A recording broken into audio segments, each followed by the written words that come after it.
Hey everyone, my name is Bailey, and today we're going to be talking about not going broke, otherwise known as budgeting.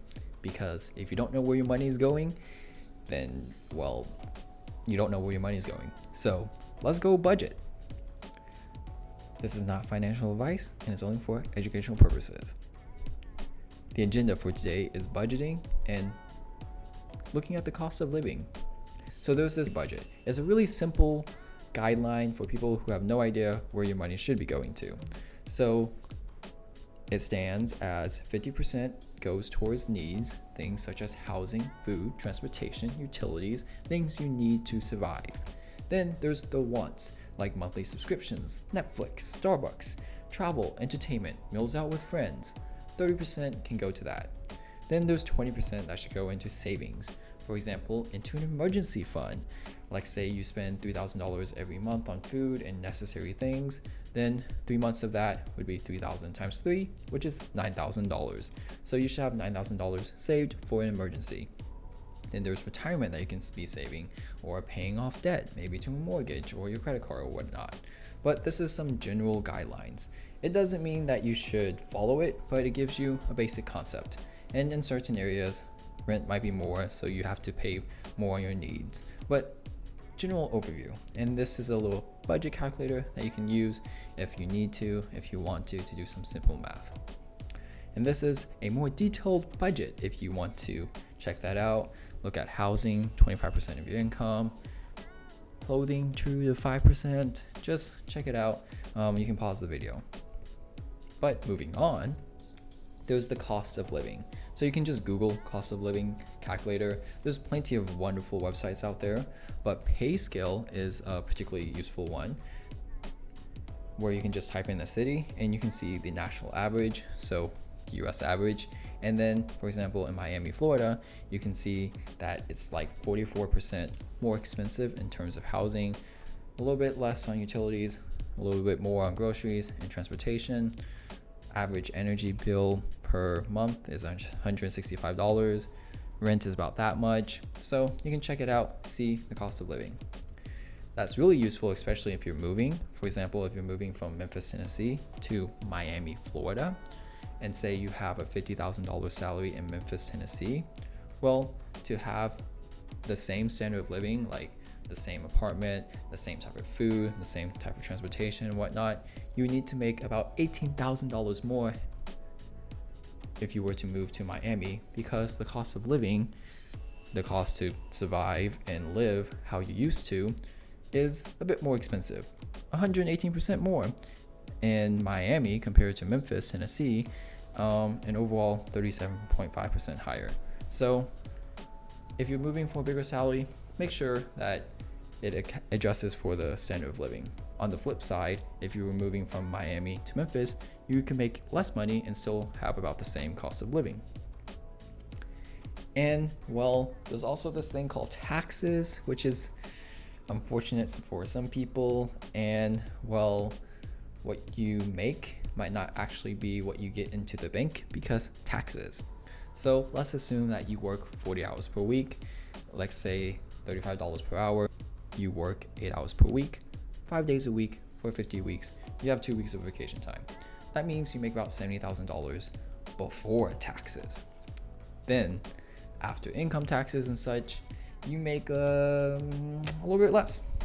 So there's this handy dandy calculator that you can search up or look at the description below, and you can put in your salary and your location and how often that you get paid. So if it's semi-monthly, you get paid twice in a month, every half month.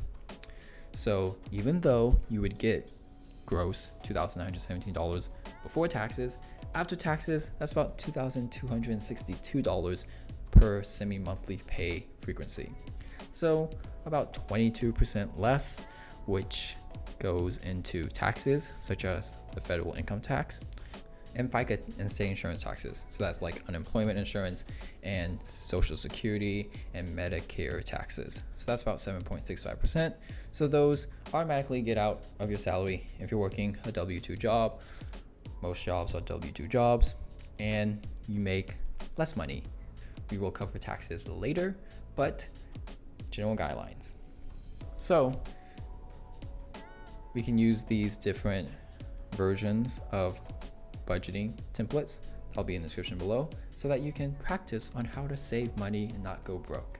I personally like version 2, but you can try them all out and see which one you like better. Version 2 is really practical in my opinion. Let's say that you, on the prior example, you made $2,260. So I'm just gonna double that for a whole month. So that's January, you make about that much money. And then this was on the rent for Miami. This was on the electric for Miami as well. You can like just do equals 160 plus 120 or whatever for multiple items in the same month. But you can just look through the categories and then see your total expenses and how much remains. You want this number to be higher, so that means you're saving more money and can probably retire earlier, go on for some fancy vacation or whatnot. And there's some like discretionary funds and such, but you can see your average for the year and how much money you're making and saving. And then if you go to annual summary, you can see a little summary of how much you spent and how much an income you have. So you always want your income to be higher than your expenses. Otherwise, you're cutting into your savings and you always want to save more. You can also automate this with Personal Capital or Mint.com. Try them both, see which one you like better. Same thing with the Google Sheets. Try them and see which one you like better. And you can like make a copy, like file, make a copy and create your own copy so that you can edit it to your liking. There's this example from Personal Capital, so you can put in your bank accounts and track your cash flow and your budgeting and where your money goes and get all the categories automated. But I highly suggest doing it manually first so that you get a good idea.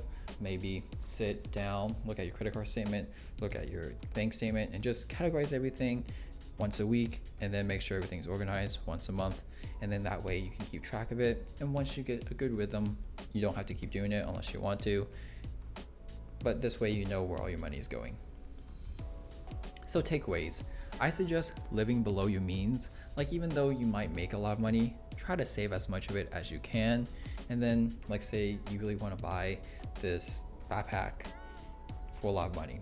Well, just sleep on it and think about it, and then maybe buy it tomorrow, or just realize you don't really need it and then don't buy it. And then budget, see where your money is going. It's really useful. In the next episode, I'll be discussing different ways to save on bills. For example, my parents' phone bill was like $9 a month per person. And well, that just goes to show that there's a lot of different alternatives that you can find and negotiate with to get cheaper, possibly even better things at a lower price.